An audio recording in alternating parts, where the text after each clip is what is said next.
Assalamualaikum warahmatullahi wabarakatuh. Salam sejahtera untuk kita semua. Salam sejahtera untuk seluruh saudara-saudaraku sebangsa dan setanah air. Dari Sabang sampai Merauke, dari Miangas hingga Pulau Rote, alhamdulillah teman-teman semuanya barangkali sudah menyimak atau menyaksikan beberapa kekisruhan yang ada pada acara Munas Alim Ulama dan Kombes NU di Pelosok Kediri kemarin ya, pada tanggal 20 sampai 22 Juni 2026. Nah, hanya ada satu hal yang ingin saya soroti di situ. Kenapa sampai terjadi sebuah kekisruhan di dalam acara tersebut, khususnya dalam menentukan tempat di mana ketua sidang yang sebelumnya itu dibacakan oleh mungkin wakilnya ya, tentang beberapa persyaratan tempat di mana muktamar itu akan dilakukan nanti pada tanggal 1 Agustus sampai 5 Agustus untuk muktamar yang ke-35. Nah, saya ingin menyoroti hal itu. Nah, jadi saat kita menyaksikan ya pengetokan palu oleh ketua sidang, yang kemudian di pinggirnya itu ada siapa itu, Prof. Muhammad Nuh kalau tidak salah. Nah, itu saat mengetok palu kemudian membacakan Al-Fatihah itu ingin merebut palunya dan juga mikrofonnya. Dan di saat itu juga di belakang itu ada yang nunjuk-nunjuk. Nah, kemudian yang pertama menunjuk itu adalah seorang Habib namanya Umar Syah. Kemudian dilanjutkan oleh siapa itu, salah satu wakil sekretaris umum ya, namanya nanti akan nyusul. Dan mari kita simak bagaimana berjalannya proses tersebut sehingga terjadi kekisruhan seperti itu. 5 usulan yang masuk dan disampaikan secara resmi, kemudian dicatat melalui komisi organisasi. Yang pertama, Nusa Tenggara Barat. NTB. Yang kedua, Jawa Timur. Yang ketiga, Jawa Barat. Jawa Barat. Yang keempat, DKI Jakarta. Dan yang kelima, Sumatera Barat. Penyebutan ini bukan berdasarkan aulawiyah, tetapi berdasarkan terbit mataharinya yang lebih awal. Oke. Artinya dari timur ya ke barat. Kelima alternatif tersebut. Nah, kemudian di situ ada siapa namanya, Kiai Haji Anwar Mansur yang datang, kemudian dipotong beberapa menit. Lanjut. Hanya 5 usulan tadi. Kelima alternatif tempat tersebut akan dilakukan peninjauan ditinjau ulang khusus ya, yang dibentuk oleh pengurus besar Nahdlatul Ulama dengan mempertimbangkan aspek kesiapan dan kelayakan sarana, finansial, keamanan, dan spiritual. Nah, artinya kan ada beberapa poin-poin yang ingin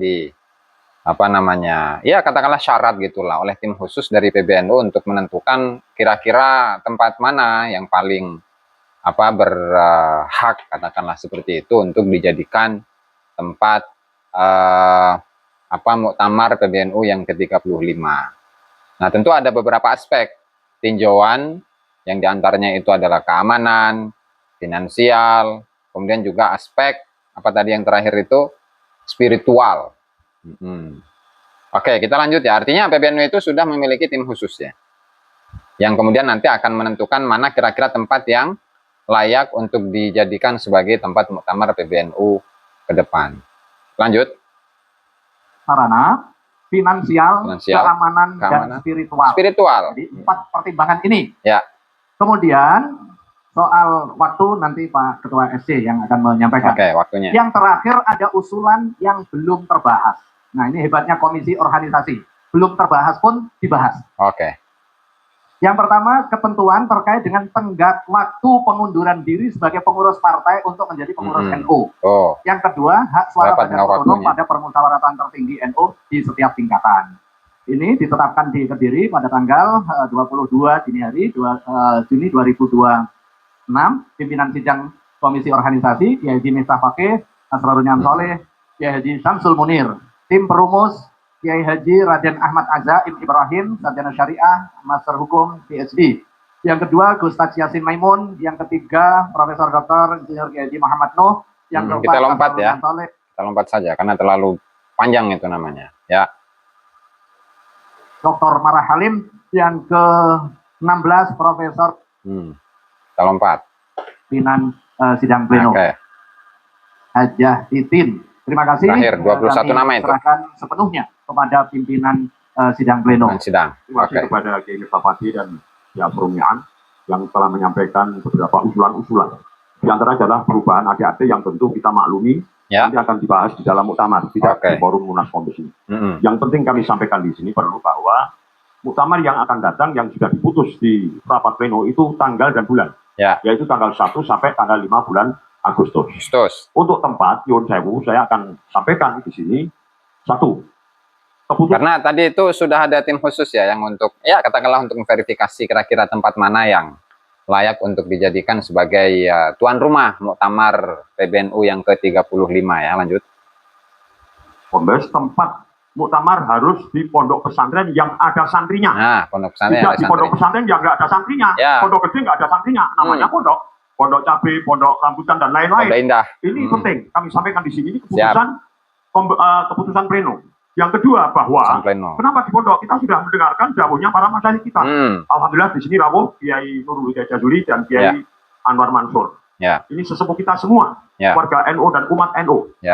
Kemudian yang ketiga, saya ingat dawuhnya Kiai Nurul Huda Jazuli kepada ketum waktu itu beliau soan satu di pondok. Ini sudah kita pondok pesantren yang ada santrinya. Yang kedua, hari ini pondok yang layak untuk muktamar itu hanya Lirboyo. Setuju?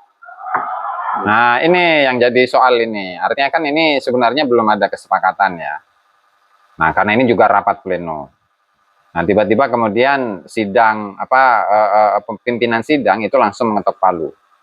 Nah, sehingga mungkin inilah yang menjadi satu sebab di mana dari beberapa kubu yang lain atau dari kubu yang lain itu tidak terima akan penentuan lokasi yang akan menjadi tuan rumah muktamar yang ke-35 itu adalah Lirboyo.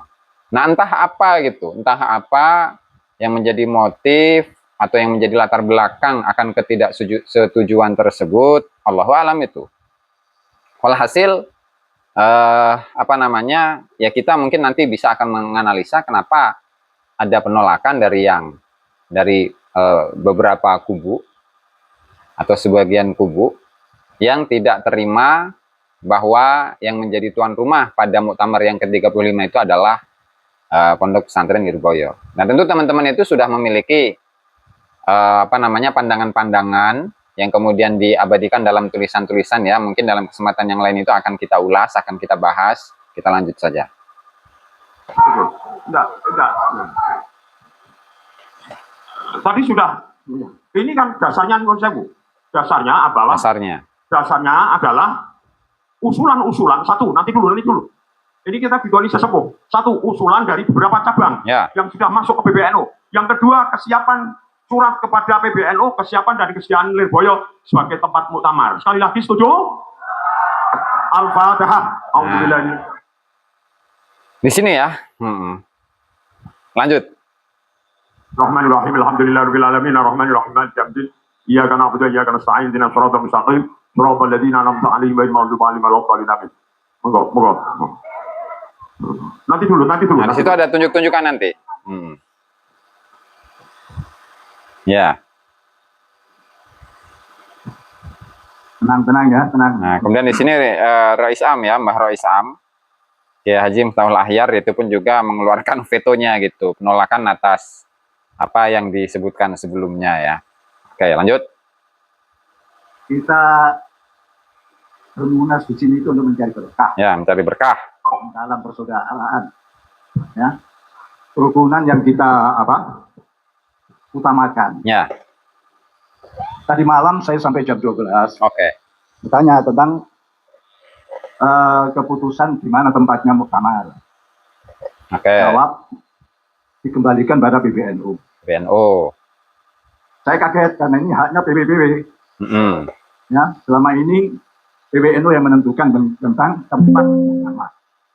Siap. Karena itu sudah menjadi keputusan, jadi dikembalikan ke PBNU. Nah, di sini kok ada keputusan. Maka saya masih Rois Am punya hak untuk mencabut, membatalkan keputusan ini. Oke. Terima kasih. Oke, terima kasih. Jangan ramai dulu. Nah, sini akan mulai ramai ini ya. Apa? Hasil surat. Oke. Nanti dulu. Maaf. Tadi akan kita tinjau. Jadi 5 itu. Ya. Nanti dulu. Apa? Oke deh. Keputusan tadi saya cabut atas dasar dawuh Rois Am. Siap. Ya. Saya cuma duduk. Oke. Duduk dulu. Sudah. Ya. Sudah. Sampai emosi ya. Sulaiman Tanjung, duduk. Sulaiman Tanjung. Siapa orang yang pertama menggerakkan Ini kalau disorot atau ada sorotan kamera dari sisi lain ya, agar kita itu mengetahui siapa sebenarnya pertama kali yang bikin kisruh, kemudian tunjuk-tunjuk, padahal di situ ada kiai-kiai sepuh, ada Kiai Anwar Mansur, kemudian ada kiai dari Ploso dan juga kiai-kiai sepuh yang lain. Coba kita lihat ya, kita simak ya. Pertama, menggerakkan protes untuk mencabut keputusan muktamar nanti berlokasi di Lirboyo. Teridentifikasi orang itu dari klan Baklawi, yaitu Habib Umar Syah, yang menjabat salah seorang ketua PBNU. Lalu protes. Jadi ada salah satu ketua PBNU, kalau tidak salah bagian ekonomi, sekaligus dia ini menjadi ketua PCNU kota Surabaya kalau nggak salah ya. Ini namanya seorang Habib, dia adalah seorang Habib, namanya Habib Umar Syah. Habib Umar Syah. Oke, lanjut ya. Sulaiman Tanjung, Wasekjen PBNU, semuanya tergabung dalam. Kemudian ada Sulaiman Tanjung, orang ketua PBNU. Lalu protes dilanjutkan oleh Sulaiman Tanjung, Wasekjen PBNU, semuanya tergabung dalam kubu Sultan. Karena protes tidak berhasil, maka Sang Rois Am PBNU yang termasuk Mukibin kelas kakap turun tangan untuk mencabut keputusan yang sebelumnya sudah dibacakan Fatihah. Aduh, ampun dah. Jadi dua itu. Oke, kita lanjut. Ya. Ini sorot kamera dari sisi lain.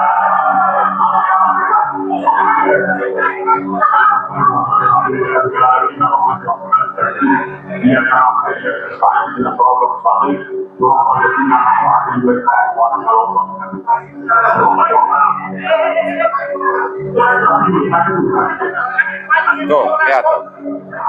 1, 2 orang. Tuh Habib, yang depan tuh Habib. Yang depan tuh Habib, tapi mundur Habibnya. Kemudian yang pakai batik hijau itu Sulaiman siapa itu tadi namanya? Lanjut.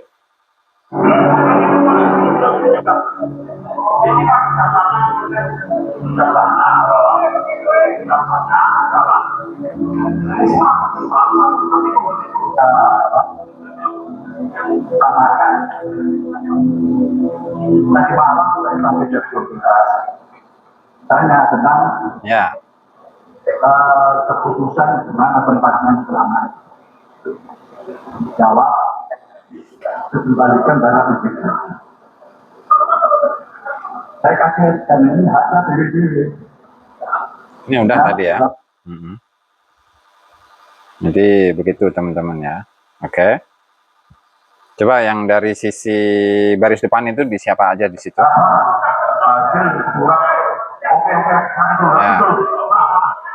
Tadi akan kita tinjau. Tuh.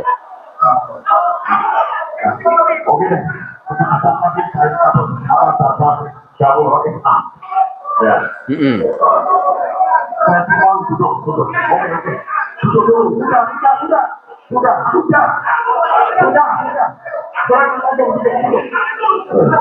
Oh tuh.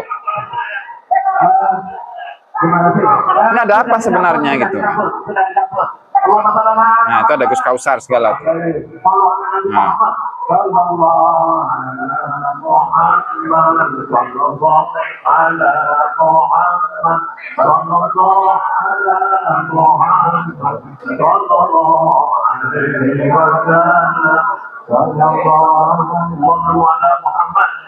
Artinya ini adalah satu pengalaman ya, di mana seolah-olah ini merupakan pertarungan politik.